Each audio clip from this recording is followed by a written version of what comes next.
Gospa Vrečko, vi ste 10 let parlamentarna stranka, nekoliko več in ve se, kakšna so vaša stališča do orožja, oborožitve NATO. Ampak ali je to za vas uspeh, kar se je v petek zgodilo, da so vas pravzaprav podprli pri tem dve stranki, ki pa sta za višanje izdatkov in tudi, da ostanemo v NATO?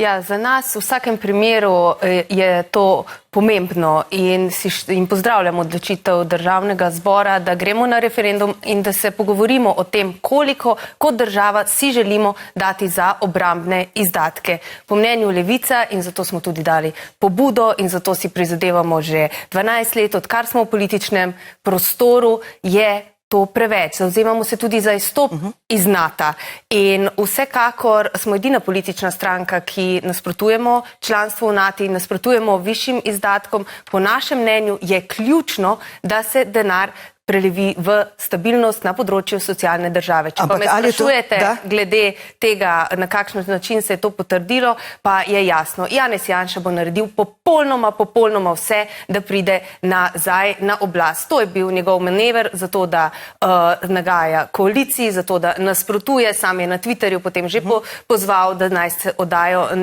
neveljavne glasovnice. Tukaj jasno gre za njegovo nenačelnost in iz tega vidika on predvidevam, da bo na referendumu pozival, da dajmo še več za orožje, kot je 3%. Da.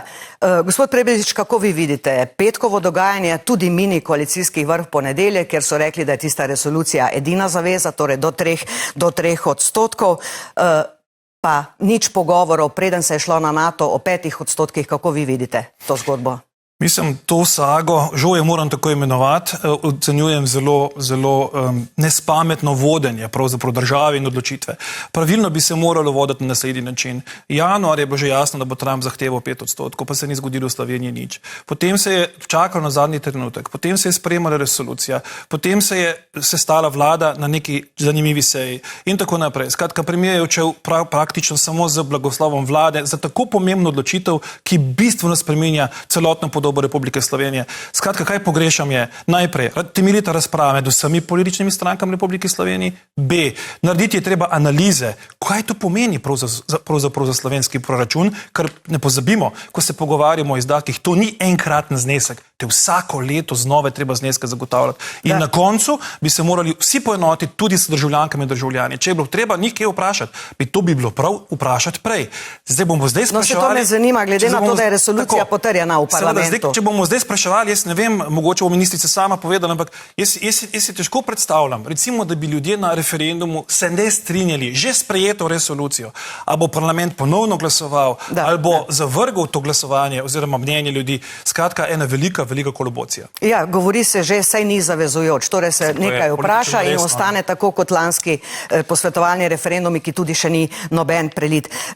Gospa Vrečko, morda to Reporter je napisal narobe svet. Janša je za referendum o oborožitvi, Miha Kordiš pa proti. To je vaš bivši član, ki je prvi pravzaprav rekel, da je treba iti na volitve oziroma na referendum.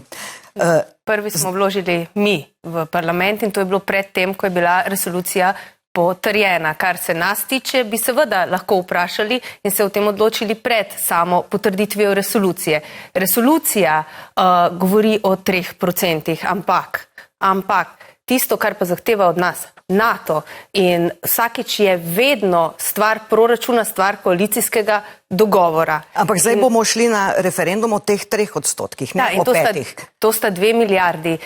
Za Levico je tudi to absolutno preveč. Točno takšno stališče imamo ves čas. S tem smo v koaliciji seznanjeni. Mi se med seboj spoštujemo pa tudi različna mnenja. Absolutno nas več povezuje kot razdružuje, ampak kar je za razliko od tega, kar gospodu Janši ni jasno, je to, da demokracijo jemljemo tudi resno. Torej, tudi če se vsem ne strinjamo, se o tem lahko spoštljivo med seboj pogovarjamo. Sam pa po drugi strani, kot smo videli tudi v vaših prispevkih, poveličuje ustaški režim in raje hujska in seveda poziva k razdoru v državo zato, da bi se vrnil na oblast. Če še ostanemo pri tem referendumu, ki je edini potrjen. Kordiša sem omenila poslanca zato, ker je rekel, da se to vprašanje vaše interpretira lahko na različne načine. Torej, nekdo bo, ali ste za postopno povečevanje izdatkov na 3%, lahko si proti, ker želiš več.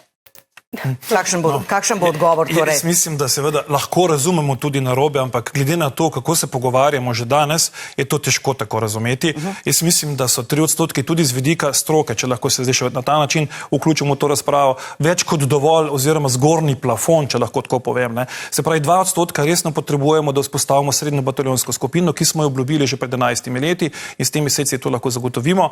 Dodatni 1% pa gre lahko sredstva za raziskave, razvoj in nekatere druge odpornostne naloge, ki jih lahko zagotavljamo v Sloveniji. Ampak še enkrat, jaz pogrešam, veste, dve stvari. Prvič, kje bomo denar zagotovili, ker glasovati o procentih in ne vedeti, odkot bo ta denar prišel, se mi zdi brezpredmetno in še bolj pomembno vprašanje, koga bomo ali če ga bomo zagotovili, kako ga bomo porabili. Ker slovenska vojska danes ima težave porabiti že to, kar je ta trenutek na razpolago. Torej, več znanih dejstev potrebujemo, preden se lahko tako lahkotno pogovarjamo o milijardah sem in tja.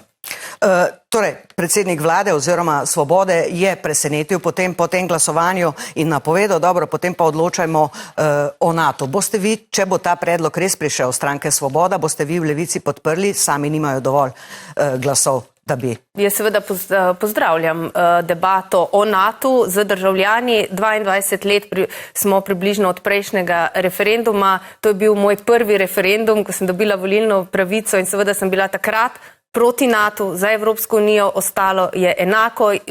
Seveda Levica bo zagovarjala izhod iz NATO. Mi rabimo aktivno neutralnost v tej državi in mislim, da po 22 letih in kaj NATO dela, tudi z Izraelom, Iranom, praktično je Trump tisti, ki se zdi kot neformalni vodja NATO in spodbuja genocid v Gazi, je čas, da ljudje o tem spregovorijo in povejo, kaj si mislimo, ali ostanemo ali ne. Mislim, moram tukaj sem dve stvari dopolniti tako, ne. Zdaj, ko se govori NATO, podpira genocid in tako naprej, veste, to je tako, kot bi imeli v eni učilnici 30 otrok, eden bi bil problematičen in zdaj bi bil cel razred označen za problematičen razred. Ne. To seveda ni prav. Res je, ZDA vodijo določeno zunanjo politiko, ki je popolnoma nesprejemljiva. Ampak Islandija brez dvoma kot ustanovna članica ne podpira genocida v Gazi, tudi Slovenija ga ne. Torej, treba je imenovati stvari na prav način. In druga stvar, alternativo potrebujemo. Če gremo iz NATO ven, potem seveda moramo vedeti, kaj potem. Naslednji dan moramo imeti nek načrt in danes ste, mislim, da v prispevku imeli že tudi predstavljeno, če gremo ven, neutralnost seveda ne bo poceni, B, neutralnost mora biti mednarodno utemeljena in C, za to neutralnost moramo vsi mi participirati mnogo.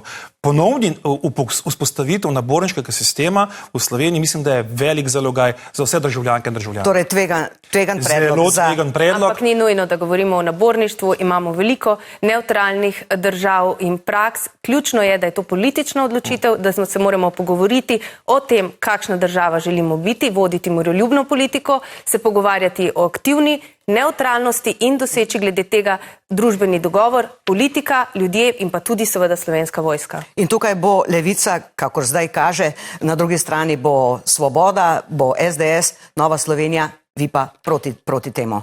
Ne ve se še, kako bojo socialni demokrati se opredeljevali, ki so se referendumu pridružili tem. Kakorkoli že bo vprašanje, mi v Levici odvedno zagovarjamo izstop iz NATO in zagovarjali ga bomo tudi tokrat in smo proti povečanju izdatkov za vojsko. Po drugi strani pa seveda ni to edina tema te vlade, mi smo v tej vladi ogromno naredili, vsi skupaj in kot rečeno, gre se za demokratični dialog in za spoštovanje tudi različnih mnenj. Kakšen bo, če bo res prišlo do 2 posvetovalnih referendumov, kakšen izid oziroma kakšno sporočilo bo političnim odločevalcem? Lahko je nekdo recimo za članstvo v NATO, na drugem listku pa obkroži, da je pa proti povečevanju sredstev. To je se mi zelo pomembno. Mogoče sem ena misel za nazaj. Mi se dostikrat primerjamo z 2 neutralnimi državami na evropski celini, to sta Švica in Avstrija. Obe imata naborniški sistem popolnjevanja, torej resnično to ni poceni in vsi moramo participirati. To mora biti jasen. Druga stvar, kar se pa tiče tega, se pa strinjam z vami. Ne? Na nek način se hoče zdaj predstaviti analogija, NATO je enako 5% ali pa ni NATO. Jaz trdim, da to je paradigma, na katero ne smemo pristati. Evropske države morajo imeti jasno stališče, da je to za nas popolnoma nesprejemljivo. In tukaj pogrešam politični pogum evropskih odločevalcev. Torej, mislim, da bi morali biti tukaj bolj pogumni. In še ena misel, v vseh 16 točkah Washingtonske pogodbe nikjer ni zapisano, da moramo, poudarjam, moramo zagotavljati določen odstotek. Zapisane so zmogljivosti. Zmogljivosti pa Slovenija zagotavlja skozi ustanovitev srednje bataljonske skupine. Morda za konec, rekli ste, koalicija je veliko naredila, ampak jeseni, torej referendumska kampanja, ki bo, predvidevam, zaradi teme prevzela veliko pozornosti, potem pa čez nekaj mesecev že volitve. Gospa Vrečko, za konec, recimo zdaj je koalicija, medijski zakon ste predstavili na jesen, potem nepremičninskemu davku ste se ta teden odpovedali, preložili zakon o psihoterapiji. Ali lahko v tem kontekstu kot koalicija, vladna koalicija, še kaj naredite, kaj premaknete do volitev? Ali je to, kar je bilo storjeno do zdaj? Absolutno lahko, veliko se naredi, veliko je že bilo storenega, od stanovanj, zdravstva, krepitve delavskih pravic in to je tudi tisto, na čemer bomo še delali. Do volitev je 9 mesecev, v tem času lahko mnogo premaknemo. Kar je premaknjeno na jesen, ni premaknjeno na nedoločen čas, ampak pač v naslednje mesece. Hkrati pa je treba povedati, da recimo že taksne stvari, ki sploh ne pridejo v medijih, kot je ta teden smo dali za počitniško varstvo na Ministrstvu za delo, prvi pilotni projekt, kjer država financira počitnice otrokom. In to so pomembne stvari, kako mi razumemo solidarnost, varnost in pa socialno državo. Gospod Prebelič, za konec, Levica se je povezala, oziroma Vesna se je povezala z Levico, načrtujejo skupen nastop na volitvah. Ali drži, kar je bilo rečeno ob tej združitvi, da vi niste želeli v Vesni ostati, da bi šli z njimi na volitve, ampak boste delali svojo stranko zaradi Levice? To ne bo za konec. Drži, tukaj prihaja do konceptualnih razhajanj, danes sva jih soočila, se pravi to okrog NATO in oboroževanja in stabilnosti in varnosti Republike Slovenije vidimo stvari drugače, torej težko je iti se po domače poročiti z nekom, če vidiš, da se v temeljih razhajaš. S tem nič narobe, jaz želim, da seveda so uspešni na volitvah, sam pa krenem tokrat na lastno pot. Spoštovana gosta, lepa hvala za sodelovanje. Hvala lepa. Za konec misel Bernieja Sandersa, ameriškega politika, pred leti se je potegoval tudi za predsedniško nominacijo Demokratske stranke. Volilni dan hitro mine, boj za politiko, ki zastopa vse ljudi, ne le odstotka izbrancev, ter si prizadeva za gospodarsko, socialno, rasno in okoljsko pravičnost, pa traja ves čas. Spoštovani gledalci, hvala za spremljanje in nasvidenje.